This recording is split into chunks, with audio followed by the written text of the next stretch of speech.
Mark, you're gonna be. This meeting is being recorded. Uh-oh. Sorry. Greetings and welcome to Mount Olympus. I am Hercules Invictus, and today on Hercules and the Space Gods, we return to our UFO Entity Encounter series with episode 4, the Insectoids. In Greek mythology, some of the Aerika, which are the beings of the air, took the form of insects. There were the Melissus, which literally means bees, but they're actually like bee maidens. And they had all sorts of interactions with people on a folkloric level. And then you had the Myrmidons, who were fierce fighters who fought with Achilles during the Trojan War. There isn't much more than that I could find in the ancient Greek or in the modern Greek folklore, but they're there. And in terms of my own investigations into the insectoids, during some of my astral experiences, there were mantis-like beings present. But it was very hard to tell sometimes if they were actually mantis type beings or one of the grays that were kind of taller. And in looking through the literature, that seemed to be a common theme, that the insectoids were with the grays, or the insectoids were the same as the grays, and so forth. So I'll have to put an I don't know for sure on that.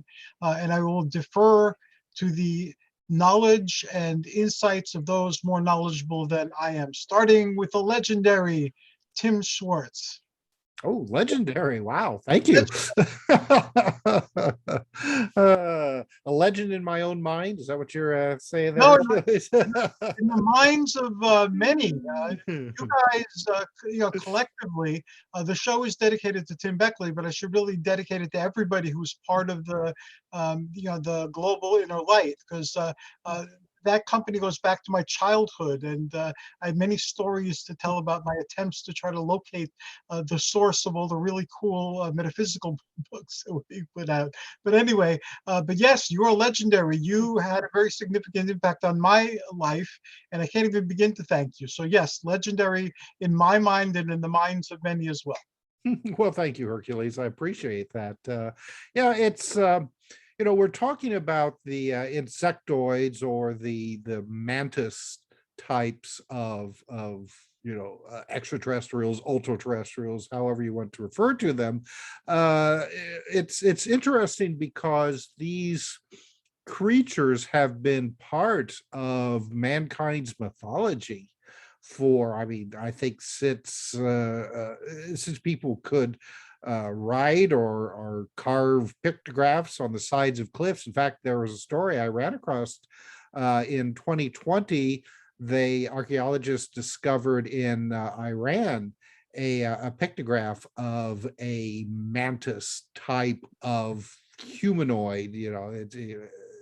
However you'd want to describe it, but it's the drawing looks an awful lot like some of the drawings that you see from eyewitnesses who have claimed that they have actually run across these creatures in various kinds of either UFO encounters or just stumbling across them on their way home from work.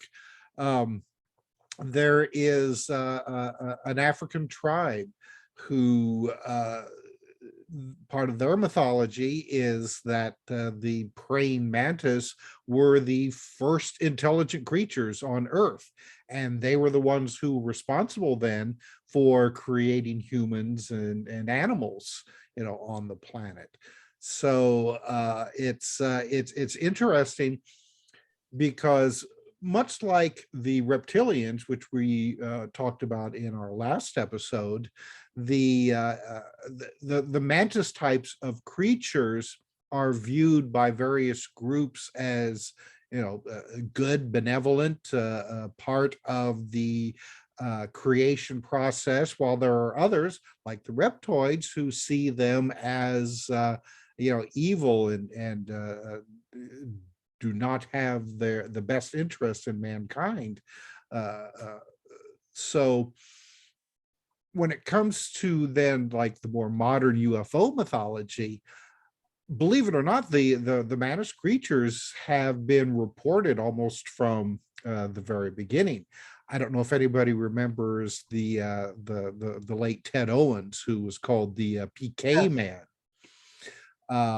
His contacts, which he referred to as the psi, or space intelligence, saucer intelligence, depending on the article you would read that he would put out, the names would change.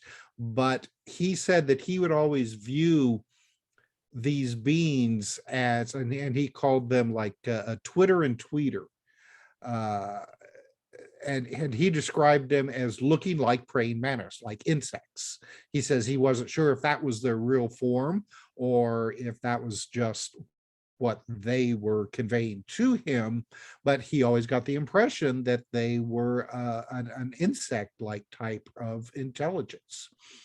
There was also in February of 2020, there was some poor guy in England who was on his way home from work when he saw a bright light in the sky. He was riding his bicycle, and it kind of scared him because it didn't seem like a normal star or anything that he was familiar with.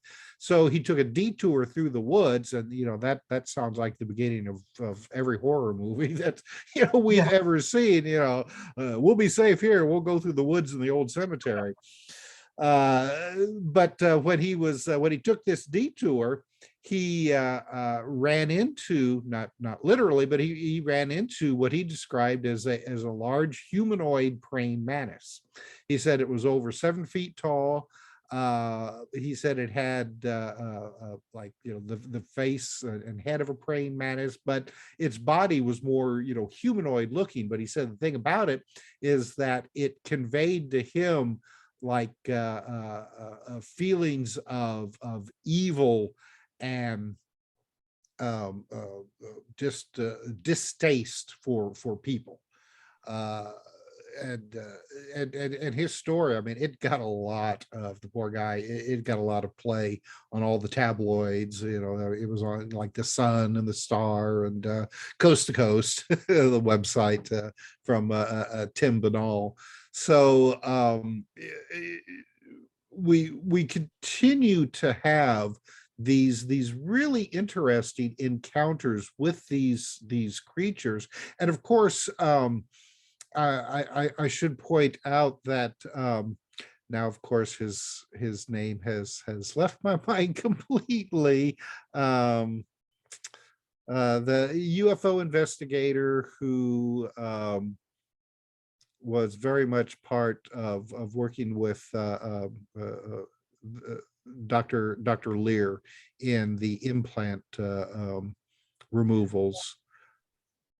His name escapes my mind too. I can't think of Yeah, it. and it's I just had it on the tip of my tongue. But anyway, this gentleman, when Tim Beckley and myself interviewed him on Exploring the Bizarre, it was his impression, he said, that the insectoids are actually clones taken from earthly DNA by whatever intelligence is behind the UFO phenomena. He says he feels that we have never seen, or really probably never have actually physically encountered, the real source of the UFO intelligence, and that all the creatures that we have interacted with are actually Earth-based clones that have been taken and utilized by whatever the saucer intelligence is in order to work in our environment. So he said that the insectoids may actually be the more intelligent of the bunch, because he said that a lot of the people that he worked with in his investigations always had the impression that when they would encounter the insectoids, they would be standing in the corner observing everything, and if there was any telepathic impression that was received, it was always kind of a cold, clinical type of observation. But they were also the source, these insectoids, of calming thoughts, that if the experiencer was becoming scared and panicked, then it would be the insectoids who would emanate thoughts of, you're safe, everything's fine, nothing to worry about. So, again, we have this kind of strange split of people who say that the insectoids are, good, benevolent, and then the others who say that they're evil and demonic. And before I finish off here, before I get rambling too much Hercules, there's also the artist David Huggins, who I think from New York, New Jersey, somewhere there on the East Coast, who has had a lifetime of experiences of a sexual nature with extraterrestrials. Yes, And I've heard that. we interviewed him on Exploring the Bizarre. Very nice guy, and really, I mean, he comes across as very genuine in his encounters. But he said that even though that he physically dealt with these extraterrestrials that were humanoid, even though their faces tended to be more of the like the grays, that the overseers of everything were mantis types of creatures. So it's like you, Hercules. It always fascinates me when we have these modern day stories about these types of creatures that can really be traced all the way back to really the beginning of mankind. So for the people out there who are like, oh my God, the insectoids and the reptilians, they're here to take us over. If that's the case, they've had a long time to do it. Why haven't they done it? Or maybe they had right from the very beginning. So I'll just leave it at that. Thank you. I hadn't realized that the insectoids went back that far. As you were talking, I started remembering other things, like Whitley Strieber described insectoids in his books as well, and there were some earlier accounts, but I wasn't aware that it went back that far. Thank you. You've started me off on a quest. I have to find this information now. My pleasure. And we'll go around. Does anybody have any questions for Tim? We'll start with Carole. I'll get to Hi, you. yes. Hi, Do you have any Carole. questions for Tim? No, I don't. Okay, No Nick. questions. Tim, I would just like to get your thoughts.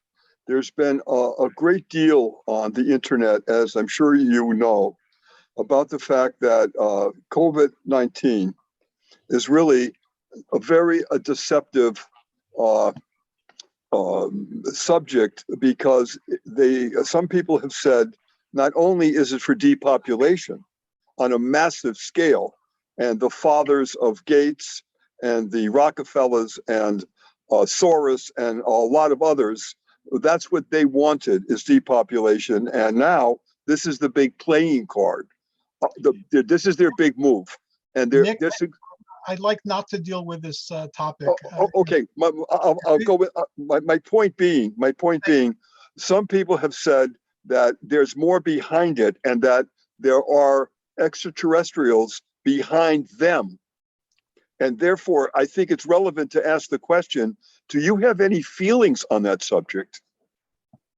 Well, I mean, not to get too involved into that. Anytime that I read about these that they talk about, it's the Rockefellers or the Gates or people like that behind this stuff, I have to admit, I just automatically shut down, because we've heard this again, like a lot of these other things that we have talked about. This is nothing new. I mean, oh my gosh, you go back into like the 18th and 19th century, I mean, you have the same kind of conspiracy theories, maybe not quite as fantastic as some of the ones that we have now, that were taking place within the tabloid papers and stuff that far back.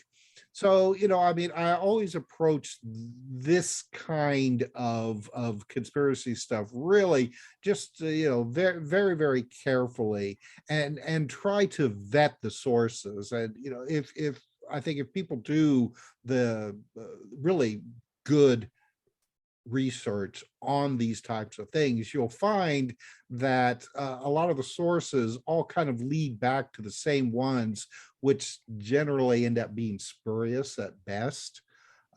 So, and in my opinion, if there were some group that was looking to depopulize the planet, there are a lot more efficient ways to do it than by releasing a virus into the population.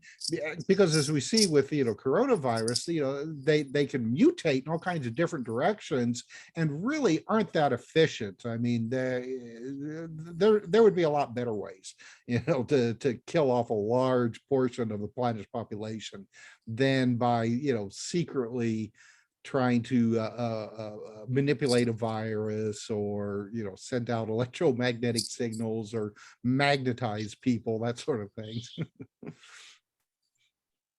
If I could jump in for 1 second, I think Sure. that when we look at conspiracies around depopulation, Agenda 21 comes to mind. We've been arguing about that for over 10 years. And I think that if there actually was a program to do that, that it would be generational in nature. It's not something where, as Tim said, you would generate a virus. It's a very inefficient and dangerous way to do it, because using a virus could potentially kill the people that released it, because while they may have an antidote, the virus could mutate to a point like it is currently where the antidote would no longer work.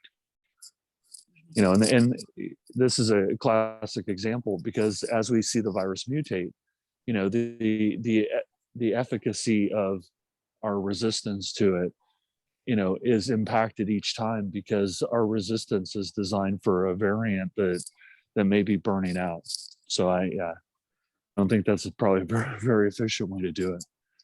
Thank you. And the food's much better. Thank you, Olav.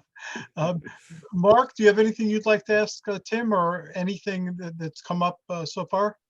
Well, I don't have my art with me, so I was trying to doodle fast some guys. Okay. But that's why you see me looking down. The insect type beings have been around for quite a long time, way before even Earth. So we're talking about other galaxies. So I've seen them in different places.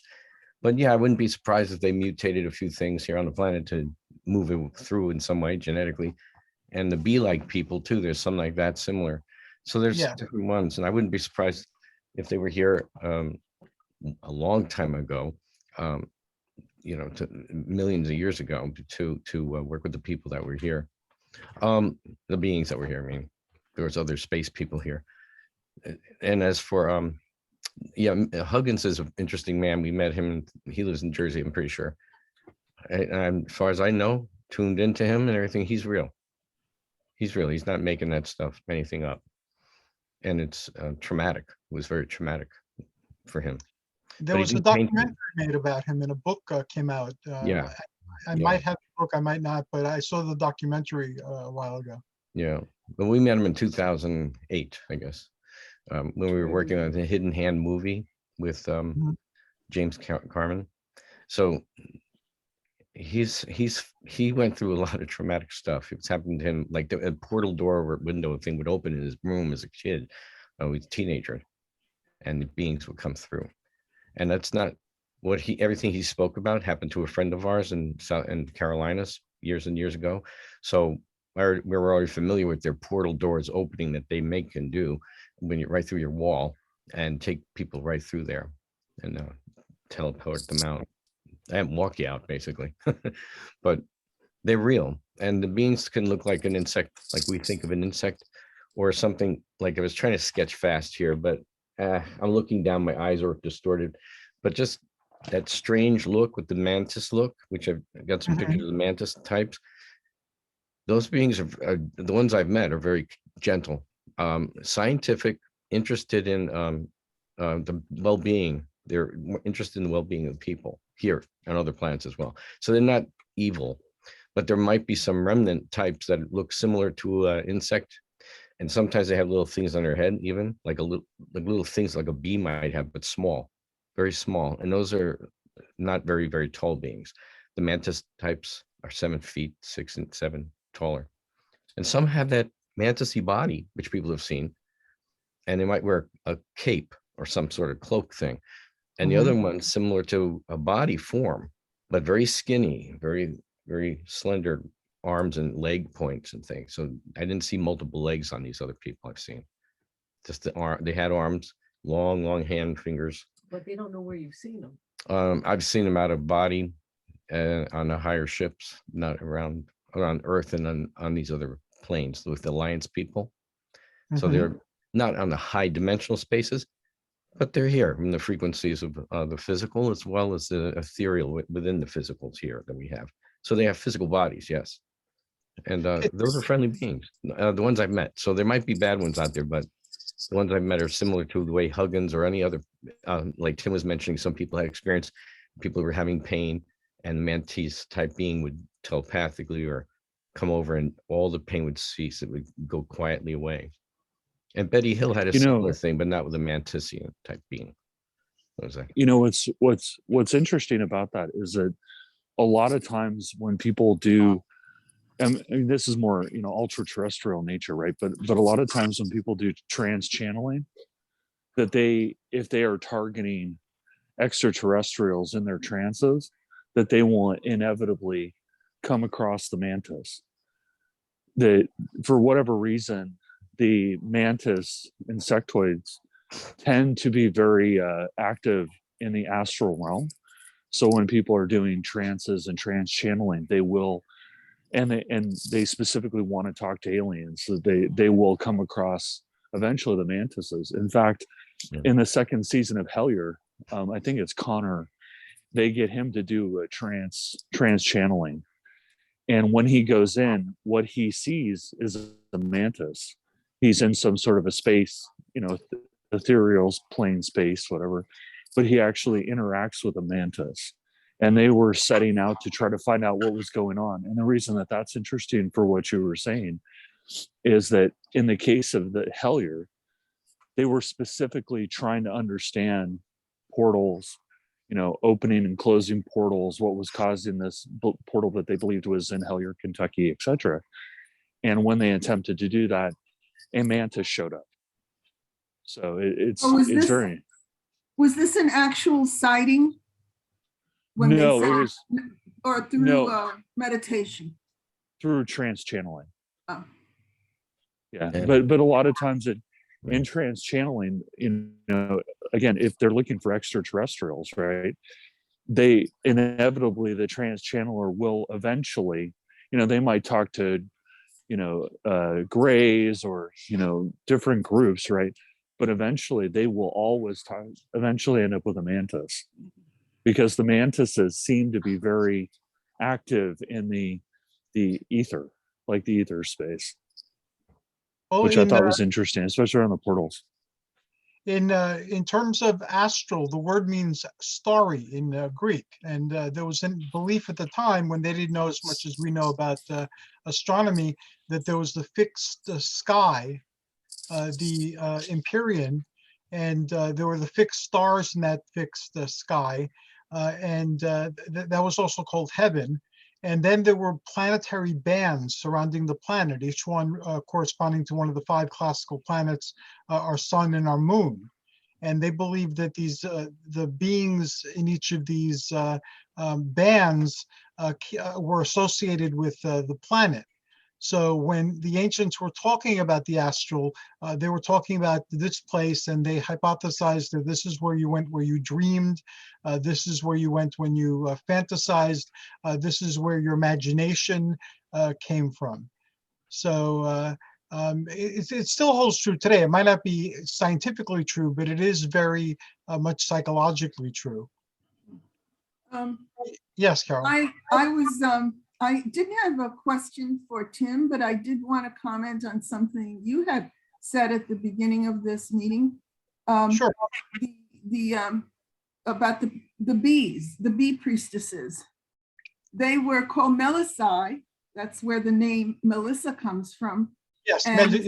yes, and it was a spiritual pursuit, the bee priestesses, because honey was a sacred substance.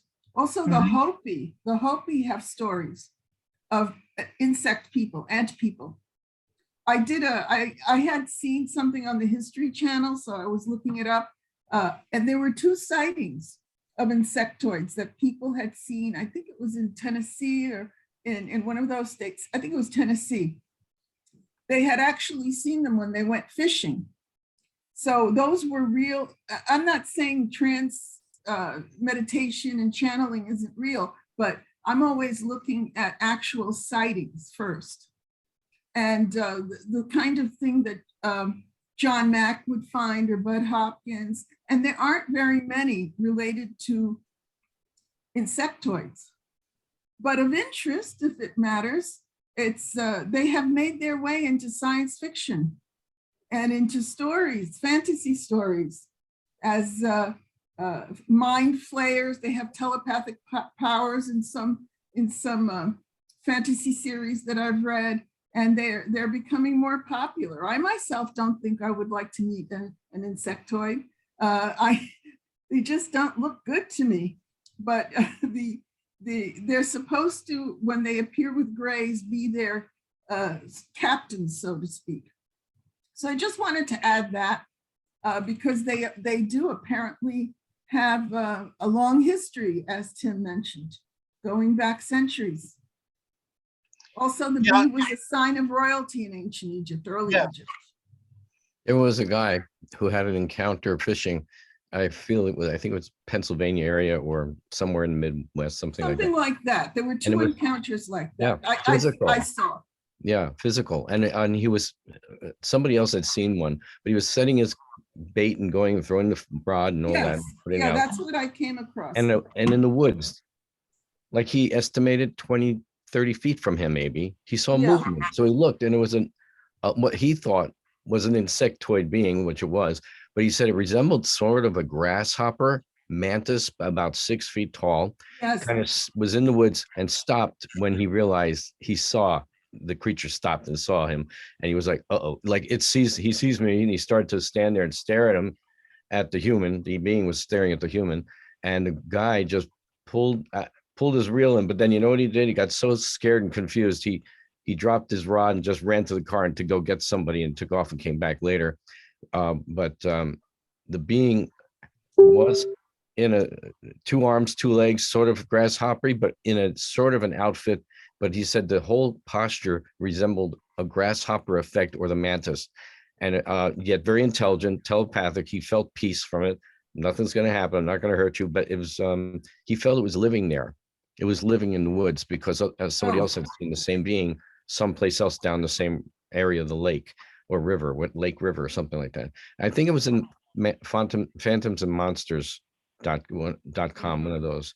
Well, that sounds like the one I came across, but it wasn't exactly like that. Similar, but not exactly like that. And I noticed that these days, a lot of investigators or scientists are talking about these beings from our future, actually being humans and beings from our future. I don't really know. I'm open to reading and learning about this, but I still go with the old-fashioned idea that they've come here in metal ships and they're visiting us for whatever reasons, and we don't really know what they're about. And people have seen them, and we need to acknowledge that there's something happening out there. I think it's a lot easier for people to accept as a real, a physical or semi-physical presence that we just don't understand yet. That's a It's good the nuts and bolts. And after we see if Olav has any questions for Tim, we will go to Carole and hear her perspective on the nuts and bolts and how they pertain to insectoids. And also you made another point, which was very important, that they penetrated into our collective imagination through fantasy fiction. And the new series of shows we're doing, which is called Mythic Monsters, that has separate episodes dedicated to what is the appearance of these monsters in our popular culture, because popular culture has replaced the mythology of old, it's replaced the folklore of old. It's how we have preserved and carry on this information. So I can't wait to hear that. Thank you, Carole. And Olav, do you have any questions for Tim, or any questions you'd like to pose to anybody else who's spoken so far?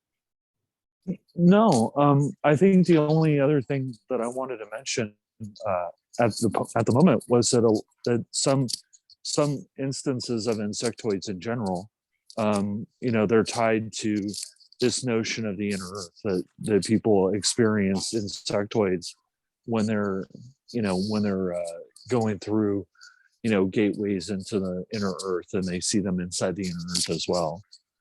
So and those go way back also, but it is very interesting.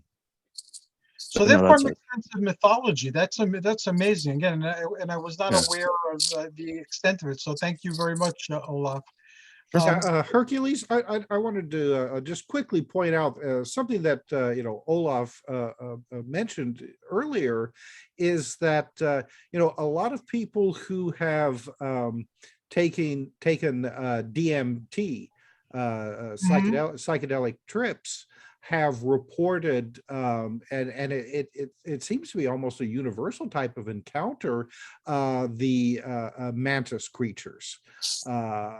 This was written about extensively by Terence McKenna, the late Terence McKenna, but he wasn't the only one. I mean, there have been lots and lots of collaborating reports of people who have had very similar experiences with these beings on some other kind of level of consciousness. So go ahead. Oh yeah, I was going to say that and it appears to be related to DMT. That a lot of DMT people, a lot of experiences people have on DMT involve insectoids in general, but specifically the praying mantis. But it doesn't appear to happen quite as much with ayahuasca, LSD, and other psychedelics and psychotropics. But with DMT, it's near universal, as you said. Okay, thank you. Thank you very much, Tim, and thanks to everybody who added to Tim's discussion. We will now move on to Carole. Carole, what wisdom can you share? What lore can you share about the insectoid? I just have thoughts. One of the things that caused this interest in the science fiction community, as far as I know, is good old John Keel's book, Mothman. When that came out, there was a total, in the cons, the science fiction cons, they bring authors and writers and discussions, and that seems to have brought fantasy creatures and other types of cryptoids into the consciousness of the new readers. Let's say the readers that came after Isaac Asimov and what's his name from Star Trek, Ray Bradbury. Bradbury and others, and Heinlein. After them, there's a whole new generation of readers coming in, and they're open to all kinds of things. They add sexuality into things where you didn't really see that much before, except maybe in Heinlein. And they've gotten very interested in Mothman and things related to that. The other thing I want to bring up is something that it sort of bothers me. There is a fuzzy line between science, scientific investigation, and spirituality. And it kind of bothers me when we're discussing the appearance of extraterrestrials, whether they be insectoids or others, that people are trying to turn it into a cult in some ways. I've seen that. The growth of Wicca in the United States, a lot of it came through science fiction conventions. Margot Adler, who you might know, yes, and who's someone I knew, and other people that came through her line, they got interested in Wicca at science fiction conventions. I don't understand why they mix them up, but a lot of people who got into Wicca in the 60s and 70s came through that avenue. So there must be an attempt for people to spiritualize things or modernize science, as modernize spirituality. So that's something that I like to keep in mind, because I think this should be more scientific. If you're going to do channeling, you should have someone who, like John Mack, with a background in psychology, and then investigators of that sort. That's pretty much my thought and my perspective. I don't know that much about insectoids. I did, except for what I mentioned before, and their inclusion in science fiction now. They have powers. I'm taking actually a science fiction course. Oh, cool. From a woman who is a PhD in American Indian Studies, but she's also interested in science fiction. And so we went through the history of science. Is that me? We went through No, it's my computer. We went through the history of science fiction, and she's going through various, it's from the Mythgard, in Mythgard University, if you know what that is. No. It's dedicated actually to the study of Tolkien and fantasy and other related authors, very literary, but they have these offshoots like science fiction. So I thought it was really interesting. H.G. Wells, of course, is very, very important in the development of science fiction. But coming up, they're open to new things, and we shall see where it goes. I'm planning to go to one of the Worldcon perhaps next time. We'll see. I can actually answer your question. I've been involved with science fiction, not anymore, but several decades ago, I was very active in science fiction. And I was one of the people exploring the science fiction mythologies and then comparing them to actual human mythologies that involved space. And we created a lot of hybrid fandoms where we incorporated elements from antiquity into modern science fiction fandom. And even Wicca, in New Jersey, the Pagan Way. Yeah, I know what the Pagan Way was, yeah.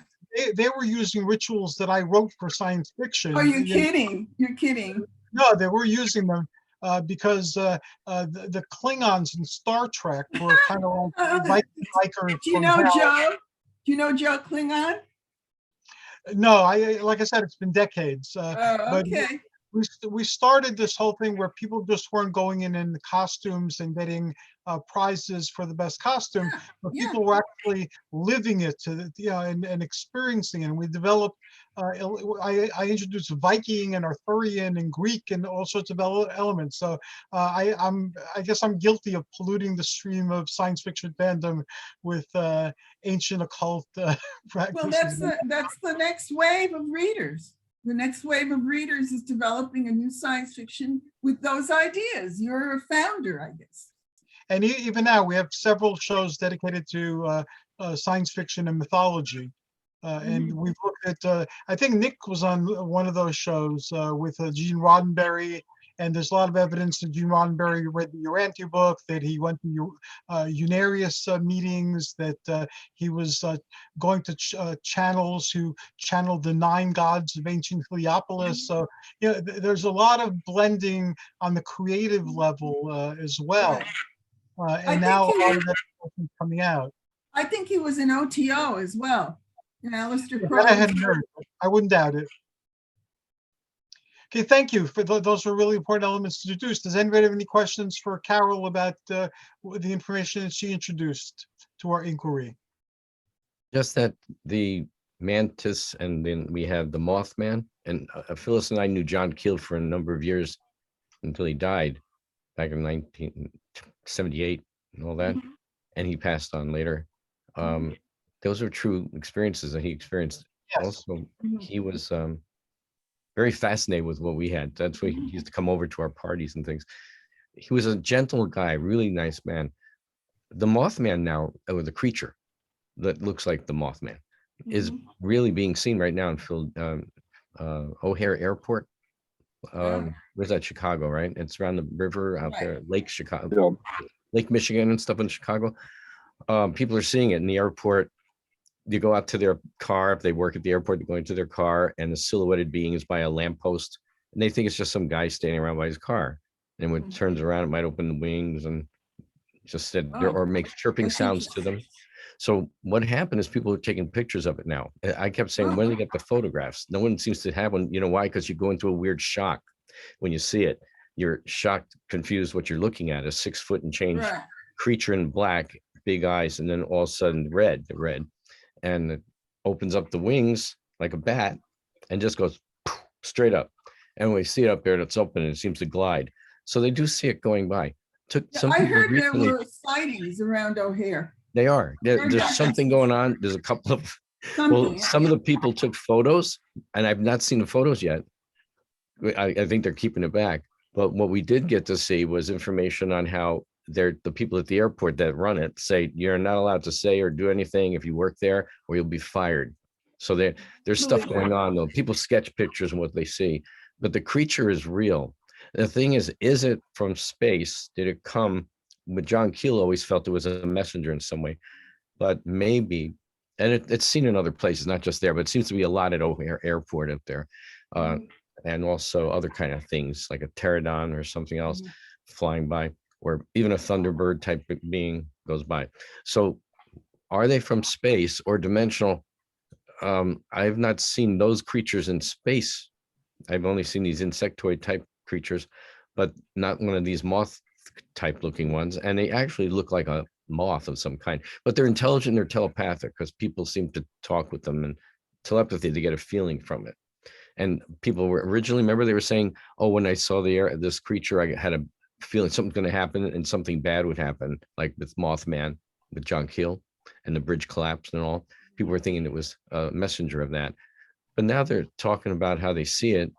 And it's not sending any evil at them. It's just like as if it's trying to talk to them, and it's making chirp sounds or little whistle sounds.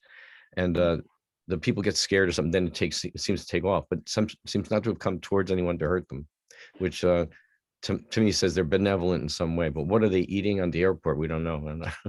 Maybe they're eating fish, but they are being seen on the roof in different places, especially the parking lot. Well, John Keel is in. experiencing a revival in the science fiction world. His name is being mentioned, and he was mentioned in the course I was taking. So I'm not done with it yet. So there may be more I will learn. He was a really good guy. And me and John and I he lived nearby where Phyllis and I live in West 84. So he was around the West 80s towards the river, or Amsterdam, or beyond Broadway or something like somewhere down there. I never got to go to his house. He just didn't want anybody to come over. Yeah, but I didn't know him, but I met him through Tim Beckley. Yeah. Oh, they were buddies. And Ingo Swan and John Keel were very close. And so when Ingo died, that was not 2013. John and he would go walking to Broadway to eat at a certain restaurant that's still there, but I think it just closed recently. And so I was walking down towards Broadway, and I had a vibe, I'm going to see John. So I thought, I'll go down 85th Street and see what happens, or 83rd Street and see what happens. Sure enough, when I'm getting towards Broadway, John will walk in front of me as I'm coming down the road, and we talked. So one time I switched it up. I went to a different road just for fun because I had the vibe. So I got down there, and he walked again. So we're meeting. Another time I walked towards the restaurant. I had John in there. I look in, he's in there waving. So we were having this thing with, we would always meet up with telepathy, and then we'd finally meet. It was kind of fun, but he was great. I just wish I knew him more. Yeah. Person. We're going to go next to, if nobody has any more questions for Carole, we're going to go next to Olav. Olav introduced the spirit molecule, and he also introduced the inner earth. So I guess that's a good place to start, Olav. Sure. But yeah, I mean, we were just talking about Mothman. One of Keel's hypotheses about Mothman was that it was an ultra terrestrial, and that's that notion where, is it from the future? Is it from another dimension? Is it from space? We don't really know. And so, he followed a model of of which I'm an adherent to, of the idea that we're not sure. So, we should see them as the ultra terrestrial. As far as the Hopi, the Hopi believe that that the earth has been destroyed and rebuilt multiple times. And one of them, that it was the fire ant world and that was destroyed, and the Hopi survived it. And now, we're in a current world that will eventually be destroyed and come to an end, and then it will be renewed again. But I think the thing that I find fascinating about the insectoids is that, again, we have some instances, right, which, some of those sightings have been talked about, where people see them physically, but where they are very pervasive is, again, in the kind of ether realm, whether, you get there through DMT or you get there through trances and meditation, they always seem to show up.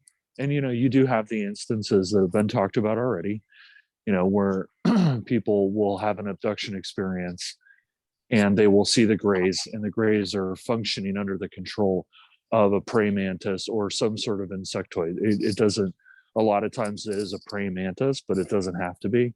But it seems like the insectoid is in charge, But yeah, I mean, these are all things that are very pervasive. I'm fascinated by the idea of them being very consistent in the ether space. And again, however you get there, they tend to be seen. And I think that's a very interesting element of this, because the question you need to logically ask is why are they not seen so much, in the physical realm, but they are being seen in an ether realm? And I'm trying intentionally to dodge the notion of, spiritualism and metaphysics, because it doesn't necessarily involve that. You're accessing some other plane. And some people do it for a more religious nature, and some people don't at all. That it is purely, an intellectual pursuit, right? So, but they're always there. It doesn't matter how you get there, they're there. And I think that's a very, very interesting thing that I think we need to investigate more. And the other comment that I was going to make is about the religious, the kind of metaphysics of it all versus like the science of it all. When you look at occultism, right? There's an old adage that about witches, that not all Wiccans are witches and not all witches are Wiccans. That there is a blending there. And I think it's something that practitioners of metaphysics or the occult and science, they need to jointly look at the problem. Because, I have done some occult things. I am interested in the occult. I've written about the occult. I'm very knowledgeable about the occult. I'm initiated into the occult, but I don't see it as being religious in nature. What I liken it to is a kind of science that we don't completely understand. Because, back in the Middle Ages, they would burn alchemists at the stake, or they would burn scientists at the stake for being heretics because it went outside the worldview of the church. But Nostradamus, for example, was a medical doctor. He worked very extensively during the plague. There is a lot of chemistry and astronomy and these other things come from originally astrology and alchemy. A lot of chemistry actually comes from alchemy. So I think that that just because we're investigating something that is occult in nature, it doesn't necessarily mean that it's religious in nature. And I know that's a little off topic, but it was a conversation that we had earlier, and I felt it was important to bring up.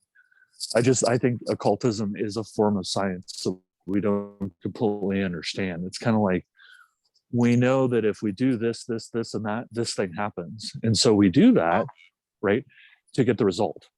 But we still don't completely understand why we get the result. We just know if we spin around with a sword and tap it 3 times to the east and 3 times to the west and the north and the south, something happens. And I think we need to Olaf, we seem to have lost you. Okay, if Olaf comes back, Olaf, if you come back, just talk and we'll go okay, back. can you There you go. can you hear me? Yes. Yeah. Okay, sorry. I think Yeah. my headphones. but like I said, I think that occultism is a form of science that we don't understand, and we need to investigate more to understand why it works. In ancient Egypt, it was the spiritual science. It was a spiritual science. It was considered a science. Well, in many Magic. places, it was considered Yeah. a science. I mean, alchemy is alchemy itself, Yeah. which is the basis of a lot of these occult practices. Alchemy itself was considered a science, and it is the birthplace of chemistry. But I think for the sake of this discussion, I think the thing that's more interesting that I'm ruminating on while all of you are talking is this notion that there doesn't seem to be a lot of physical cases with insectoids, but if you are accessing some other plane, astral plane, ether plane, whatever you want to call it, they are there, and they are there a lot. Like with DMT, it's near universal that they show up. And I think that's a very interesting question to ask, is why are they always there? So that's my contribution. That's an excellent contribution, and we're going to be talking about that on some of the shows that are coming up. That conversation, we already started it a while ago, so I'm looking forward to having your voice in those conversations. Thank you, Olaf. Does Absolutely, anybody have any questions they'd like to ask Olaf? No? Okay. We will pass the ball or the baton or whatever we're passing around to Nick Curto. Thank you, Hercules. I love these conversations. I love the subject matter. You got me. I mean, I am like 1000% so focused on what everyone is saying here. I can't think of a more exciting subject. So I'm in all the way on this. I just want to connect the dots on a couple of Sure. points here. When I was working with a channeler for about a year, we would do one a week. And we were initially trying to ask questions to ETs. And at one point, the channeler said, "Oh, Nick, in the corner, we have a mantis right there. And that mantis is the same color of the vase in back of the mantis. It's the same exact color." And I got to tell you, I froze. I froze because I never had an experience where someone said something like that was in the room. And I trusted her. And so my reaction was, I have to tell you, fear, because I didn't know what was going to transpire. But there was a dialogue that was going on between her and the mantis, and then me and the mantis through her. And I calmed down a bit. And my point is, if I had a conversation with, say, Captain Val Thor, I immediately would be more relaxed because he looks like us, right? And that you would think that there was so many similarities that you'd feel a little bit more relaxed with someone who looks like you. I think we can all pretty much identify like that. Although deception is a big deal, especially right now. I think we can all agree that the deception going on a lot of levels has never been higher than right now. And my point on that is that you can be very deceived with what you're seeing and even feeling, because you could get a creature, say a creature that might be a scary looking fellow, but he might be actually very warm and gentle and a very, what shall I say, supportive of a conversation and being very nice, even though they don't look like they would be. And you can also get someone that looks very friendly and all that, and actually is not at all like that. There can be very deceptive. So looks, as I think we all know, can be incredibly deceptive. And so what do you do? What do you use? I think a lot of us will use what we call intuition. It's something in us that somehow tells us either to relax or to be on guard. Now, I've talked to policemen that say, Nick, when you're feeling something, you're in the middle of a street and there's no one around and you're suddenly feeling that you're being watched, trust it. Trust that. And you go with that feeling and get in a place not near the bushes, but maybe on the tree belt where you can run if you need to and get out of there. Trust that feeling. And I think a lot of times, and I'd like to hear what everybody else has to say about their intuition and how much they rely on that, I'll say for their very survival. Anybody have any comments on that? I'll start the conversation on that. I too believe in trusting your gut. Your gut is your collective experience plus other stuff that we don't totally understand yet, but we have a built-in mechanism to warn us of possible danger, and I do rely on that. In terms of the trust, because I've wrestled with that, especially because a lot of my life has been in contact with entities of various types, is that the same can be said of people too. Yes. Somebody can be very nice, and then it turns out that they're an axe murderer, or they, whatever. So it's the same type of thing. So in the last thing I wrote for Tim and Sean, which was the Gray Lives Matter book, I shared some experiences with that, again, you have individuals, and through my understanding of mythology and occultism, that just because reptilians, let's say, might be typically the bad guys, just like now a lot of people consider or used to consider the Russians the bad guys, or the Chinese the bad guys. It doesn't necessarily mean that every single Russian person or every single Chinese person or every single gray person or green person is bad. So that's how I tend to look at it. You just trust your judgment. I give people the benefit of the doubt until they give me a reason not to, generally. I have a certain degree of caution in terms of, how close I let someone get until I'm pretty comfortable with them. And again, they might still turn out to be an axe murderer. I've tried my best to do it. Does anybody else? A charming axe murderer. Carry an axe. You carry an axe too, just in case. So you have an axe just in case. So you have an axe to an axe. What can I tell you? Anybody else have any feelings on this whole idea of survival and trust? Yeah, remember Ted Bundy? Everybody was falling for that guy. Yep. Here we go. Innocent and play, oh, help me, whatever he was. Yeah, there's a lot of that.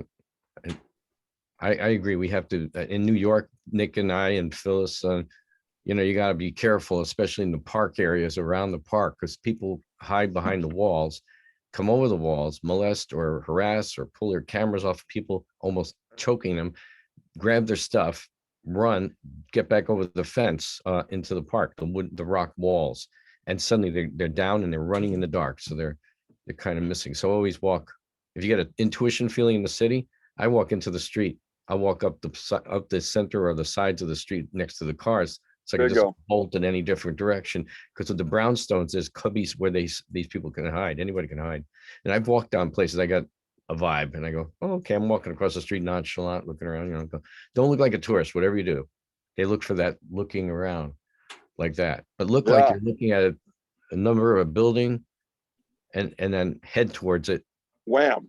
Detour fast. There's a victim right there. You can spot them off, and they're going to go for the victim, right? Yeah. And you can look like a victim too. Yep. That's if you're looking around a lot, like you're a tourist. That's what they notice. Absolutely true. And you're big. Nick's big. Nick's a big guy. He's intimidating. I'm small, so I'm with Nick. I'll hang out with Nick. All right. I'll share a story with you about this. When I lived in Queens, I lived in New York for very many years. When I lived in Queens near Northern Boulevard, I lived in a kind of like I guess you could call it a commune type of thing, where a lot of people were sharing a house, and I was one of the people sharing the house. So I had a roommate, and she was a stick fighting champion. Whoa. So she came home and she was saying she had a story to say, that she was walking down Northern Boulevard. And Northern Boulevard, if you're familiar with it, is a big highway that's very busy in a very busy area. So she said that she was walking down Northern Boulevard. She saw this scary person, and the person was huge, and they were wearing leather, and they had like long hair, and she was totally intimidated. So even though she was a stick fighting champion, as soon as she could, she started crossing the street to get to the other side of Northern Boulevard. And then she went down the street and she started hurrying. So what do you call it? At some point, she looked back to see the person, and she saw the person, and it was me. Oh, So she wasn't scared of me. But her mind told her, big hairy guy, with the long hair, with beard, wearing leather, and my metal armbands that he usually wears, stuff like that. That's trouble. So run. our intuition can serve us, but sometimes, but not always. Oh, that's great. That's a great story. That is. And you perceive people and even objects a certain ways, but again, there's a lot playing on that. The things are playing on you. Things are perceptive that are perhaps calculating how you perceive them, and choosing words and actions, and even body language. Body language is a very big deal. And that's another way to gauge what is really going on. And thank you for bringing that up. That's a topic of conversation for a whole episode. So we'll put that down. Psychic protection is usually called, or so we could definitely look at that later on. Thank you, Nick. Does anybody have any other things to say or ask to Nick on what he introduced? Okay. Last but certainly not least, Marc Brinkerhoff, who's experienced things directly. So he can share with us his insights into these beings that he interacts with. Yeah, I was just thinking what Nick said, and you Hercules, like the mental samurais, intuitive. I was just thinking of all these things like we were talking about. My experience with the little beings, I call their name is, they told me there's about 4 feet tall. They've appeared physically to me, and to me they are physical people, but they can move in and out of these frequency dimensional space from ours to the next, which maybe some Bigfoot can do too. They just have an intuitive thing, the way they can do it. Those are physical to me, but they've come in different places. Similar beings, not the ones that I call the Ilalu. That's a little tiny white skinny, little tiny people, about 4 feet tall, at the most 4 feet, and they have eyes that are large with an iris like we have, that's colored. So they're not the black, any of that stuff. They're very intuitive. They have a small, tiny little nose. They don't really have ears because they're kind of telepathic, but you know how a lizard has a little slit? They have something like that. They have little tiny mouth, little slight lips, and a little bit of teeth in there, little flat teeth. So they smile like we smile, whereas the grays and these other beings don't really do that too much. But some people, a friend of ours knows closely, are down in Brazil. They had experiences with some of these other beings that are like the grays. So where they actually talked to them telepathic, or talked with them in a field. And what they'd come to say to the Earth people was, we are not like the others. They're saying we know them because their species, let's say gray or whatever, but they're saying we're not like them. We're trying to help. We want to try to help in a way where they're not negative things going on. There's no abductions or anything. So in all the groups, there's always the good people in them, good beings mixed in with some of these renegades who might be harming humans or doing things to people and animals. And we don't want to give them any recognition really, but they have been doing that for a long time. So they're not all dimensional to me.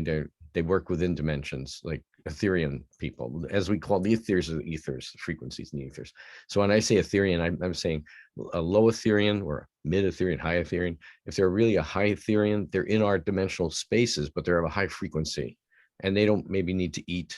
They might not have children, but a lower Etherian is more closer towards our frequency. Like I used to say, you all know that metaphor with the bicycle spokes spinning, and when you slow down, you can see them speeding up. That's high and fast. So the lower Etherian frequency would be closer towards ours. So like the little beings I met or since I was a little kid, and they appeared to us and did a healing on Phyllis and I in our house in 1999. Came in, did their thing, and teleport out. That's what they do. And there's other ones like human looking, like Nick wants to meet, like our friend in the park, but I met Balthon. These are mid to high Etherian people, and they're working on a higher frequency, but they're working on ships around the earth with the Alliance group. So they're humanoids, or what we would say, they look human, but they're not humans, but they look like people with either larger eyes and smooth skin, spotless, no wrinkle, not a pimple, not a pore. You can't really see anything, but they're just beautiful people, beautiful skin. And like Nick was saying, here we go, got some decent ones that are friendly and want to help and very involved in our spiritual progressions on the planets and things. Then you got these others that look exactly the same way, like they call them Nordic look. There's these Nordic type look beings, and they are not all good. So they're not all for people, they come in friendly and talk to people. And then when what they're talking about is not all the good things at all. So they're kind of mischievous. They're playful in that way too. So I always say, you got to watch what you're doing now, having where we're going on this planet right now. Careful channeling. Don't really do a lot of that stuff, because these beings come in and play with these people and our friends who are channelers who we've known. I could see energy fields, I could see auras, and I could see what's in the aura, including the thought forms. So when people I knew way back in the 70s were channeling, and they were saying they were speaking to this person, like say El Moria, okay, or somebody, math teachers and stuff, right? I'm watching their energy field. That's not who's standing there talking through them. And I was like, oh my gosh, I'm like 22. And I was like, how do I tell this person? What am I supposed to tell her? And I did tell them later, but they were older than me. And so I was kind of becoming friends. So I was watching what they're doing. But when I saw what was going on, because first time I was in on one of these meetings, I thought, oh, this will be interesting. What's going to happen? But when I saw what was happening, and this is what I try to tell my other people I know, careful on that. Make sure you know what you're doing, because they trick so well. They take on the look of the person you think you're talking to, but it's not them. They're pretending right now. And I've met some of these tricksters out of body, on higher soul traveling and everything, where the tricksters on the planet Earth are playing these games. I said, look, I know who you are now, and I see you, and I got your signature, and I'm going to tell people on the planet. And they made fun of me. I was in my other body anyway, it doesn't matter. I said, I'm on the planet now. I have access to podcasts or TV and all things back in the past, but we're going to tell people about what you're doing. And they got a little nervous about that, because I said, I'm on the planet physically, and I'm a walk-in, and I have my memory from before I came here way back. And I said, I've dealt with people like this before. So I said, now I'm here, and I'm a voice, and we're going to warn people about your type and what you're doing, you people. And they said, uh-oh. And they tried to look away from it because they didn't want me to study their face. But these were earth people who were earthbound, some of these tricksters. They're not all just like negative beings or something. Some of them are just playful people. They just have fun doing this. And like, I'm going to be Mary Magdalene. What are you going to be? I'm going to be John the Baptist. They'll just make up things and just do that to the channeler, who's actually sincerely asking for help. So I said, to now we got to protect ourselves. I don't do that, but people I know, please don't ask for protection. Do whatever you have to do. Get your energy field clear and blazing with lots of light. And these beings don't come close to us, And my new thing that I'm trying to promote for now, because I've been doing it since I can remember, but what we got to do now is give access and acknowledgement to the infinite creator. Because when you give knowledge to the creator and praise it, those beings hate it, so they disappear. So what will be around the people will be the good people. That's kind of my spiel for tonight too. Thank you. More of that praise. uh, there are a lot of different ways of looking at that. Like for instance, I resonate mostly with mythic Greece. So my gods or my powers don't really go into the praising and the and the stuff like that. They're different. They want you to work for it. So it's like a job here on Earth. But I think that you and Nick brought up an important topic. And the topic is of discernment. How do you tell, how do you gauge the quality of information that's being given to you in various ways, through people you interview on the radio, through people that are channeling information? And that is a very important question, especially if somebody is going to investigate these things. So how about if we make that the topic of our next conversation? Tim, how do you feel about that? Hercules, one more thing. Oops, sorry about Sure. that. One more thing. Like Olav was speaking about, we met on Long Island a guy that worked, the subway system they put in on the east side, Nick, that other the subway Q, they finished, the really Q. deep one. We knew a guy on Long Island who was the foreman for that, and we gave a lecture probably about 2013 or 2012, around sometime around there. And he met with us out there and he said, I'm working on that whole system really deep below the tunnels that they already know they have. They found other tunnels, right? We know the hidden tunnels. Well, his guys were working deep, deep, deep. And Carole, it's the same type of beings. Something like we'll call them the ant people, like the Hopi, but we'll call them also the gray look, the little whitish gray, the big eyes, about 4 feet, 5 feet, something like that, small. The guys were seeing these people way down where they hadn't been yet. And they were digging down, down, down. And they were, again, he said he found other tunnel things. And these beings, the guys would feel they were being watched, again, with their intuition, right? They were feeling they're being watched. They looked around and they would see something duck behind a little wall or something they had blasted over. When a couple of them saw, these were little people like the Greys we're talking about, and they were peeking around, or they'd walk by, and they described them as the same way little white grayish being, large head, big eyes. And I always thought ant people, because these beings are here and they're down there. And so these other insectoid types we're talking about too. So I just wanted to say that actually happened in Long Island with the foreman here in Manhattan, down below us. That's incredible. Absolutely incredible. First time I've ever heard that. Wow. Yeah, that's what I was going to bring up when Olav was talking, and he was and Carole wanted physical. The myrmidons, the ant people. So I'm sure that they existed from way back also. And again, I'm glad that everybody brought up what they brought up tonight. Thank everybody contributed to the topic. We're going to go around. Everyone's going to share their closing thoughts and their contact information. And I'm going to start with Tim, because he wrote the book on UFO encounters and the entities within them. So tell us about your book, Tim, and the floor is yours. Sure. Well, this book has been out for a little while now, and it's called Tim R. Swartz's Big Book of Extraterrestrial Encounters.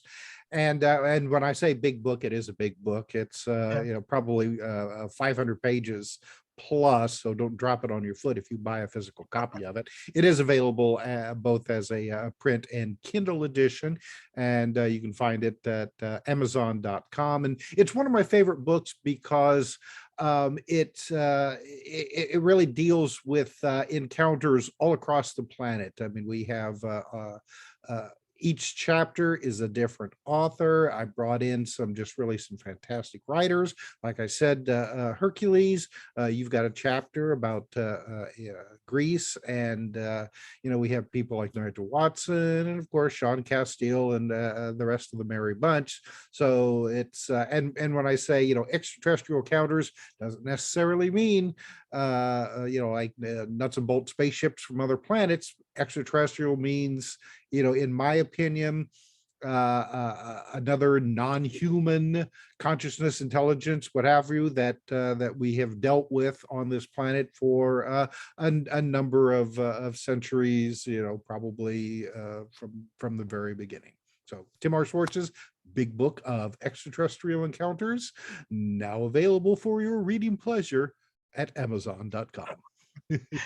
Very cool. And how can people contact you, You can go to my website. It's conspiracyjournal.com. Again, that's conspiracyjournal.com. And there's a link there that you can email us, myself, Sean Castile, anybody else of our writers that you're interested in getting a hold of. We'll find a way to get your message to them. Thank you. And I found out that there's a way of adding clips to the end of YouTube videos. So I would like to, when you have the time, to talk to you a little bit about the book. And then since that's the subject for this particular inquiry, we could tack it to the end of the video. Cool. Yep. That sounds good. Okay. Olav. Yes. Sorry, I was on mute. It's okay. Yeah. So final thoughts, I think it's a fascinating subject, and you can go on and on and on about it for hours and hours and hours. But I was very grateful to be on this show tonight. Amazing guests. I feel very honored to be amongst them. And you can find me at the Hermetic Assembly of Light.org, the Celestial Lodge of Sirius .com, paranoiamagazine.com. I'm on Facebook, Instagram, Paranoia Mags. And yeah, send me a message. I love weird stories. So if anybody heard anything interesting, or definitely contact me. I always enjoy talking to people. And by next month, Olav will have his own monthly show on Mount Olympus. And I'm Yeah. really looking forward to that. And you brought up some interesting things today that I want to pursue on that show. Absolutely. Absolutely. I would love to. And I'm very excited about the show, and looking forward to working with you on it. Me too. Marc Brinkerhoff, can Hi. you kindly give us your closing thoughts and your contact information? Oh, thanks, Hercules, for allowing us to be on your show. Wonderful show. I love it. It's And, always fun, Marc. You're awesome. And you're awesome. Thank you. No, you're awesome. Okay, so you can meet us. Phyllis and I here. Phyllis is here, but she's not the hand tonight. She's over here. MarcBrinkerhoff.com is our art site. Intergalacticmission.com is our space site with actual UFO photography. We still get. I mean, we see more than we take pictures of, and information on my experiences in physical contact and riding on ships, etc. And we have etuniversalzone.com with a podcast we do with Nick's podcast I'm sorry, Hercules podcast. And we've been on shows with Nick, and Nick's been on, we're all together. So we will put our latest shows on this podcast channel and archives, under archives. Thank And you. I'm available for spiritual consultations with oversoul, or what we call true self. I can communicate to your oversoul through my own oversoul, or your higher self, your archangels, or friends and angels. And sometimes people on the other side will come through that were their family members. But I'm available for that, and it's a lot of fun for me. But we get names. I get your angels, archangels who work with us, but I can get your guardian angels' names and any angels they're working with, helping them, and your oversoul name, or just name you use in space before you came to this planet, or any planets, actually. So that's what I'm available for, trying to help people, also I could see their energy fields and auras, but that's something else too. Basically tuning them up for Yeah. ascension. Phyllis is like saying right here, basically you're tuning them up for helping for their ascension to the higher realms, and even after leaving Earth. And also, you're a great artist as well, and you've drawn images of all the different things you've seen and spoken to, and occasionally you've shared them. So thank you. for Yeah, being I'm part of it. self-taught. That's what I brought with me, but that's my other thing. Oh, we're finishing some books pretty soon. Phyllis has been helping a friend with a book, but she's been working on 3 books of ours at the same time. So I'm going to be working on some illustrations now, and that should be speeding up with our Omniversal Symbols book that was given to me to information. So that's coming soon. Thank you.